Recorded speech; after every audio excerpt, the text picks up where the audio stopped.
Hi guys! Good morning everyone! Ayan, happy Saturday po sa ating lahat. Ayan, kumusta po sa inyo? So for today's video ay samahan niyo po akong magluto nitong ating napakasarap na tuna nuggets. Ayan, dahil medyo oras de peligro na naman guys. Ayan, tipid-tipid po muna tayo habang wala pa tayong sahod. Charot! Ayan, so yun na nga guys. So ito yung aking naisipan today na lutuin kasi may napanood ako guys na video sa pagluto or sa paggawa nitong tuna nuggets. Nako, syempre hindi tayo magpapahuli. Dapat matikman din natin guys kung masarap ba talaga itong ating tuna nuggets. So ito ay meron lang po tayong dalawang latang tuna. So kahit anong brand po guys, basta yung flakes in oil. And syempre meron din po tayong dalawang pirasong patata. Syempre lulutuin natin yan.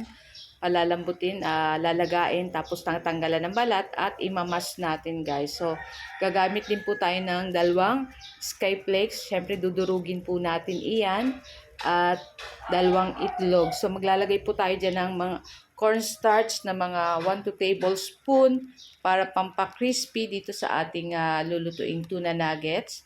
At naglagay rin po tayo dyan ng breading mix na Tasty Boy para ito yung ating pangpalasa. At syempre maglalagay rin po tayo ng paminta.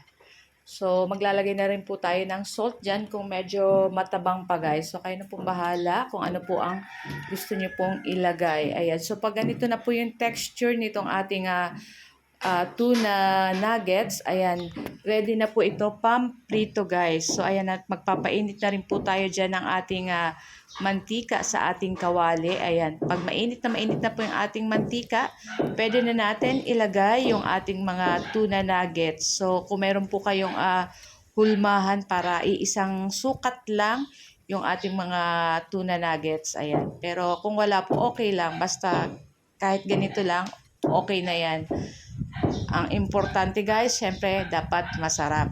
So pwede po kayong gumamit guys ng ketchup na sausawan or sweet chili sauce or garlic mayo. So kami guys ang ginamit namin po is garlic mayo. So yung ating garlic mayo, ang ingredients lang po natin dyan guys is mayonnaise, nilagyan ko ng pineapple juice, syempre garlic, fresh garlic na tinadtad ko lang. And then lalagyan ko lang ng konting paminta, konting asin, ayan. So, napakasarap po nito dito sa ating tuna nuggets, ayan.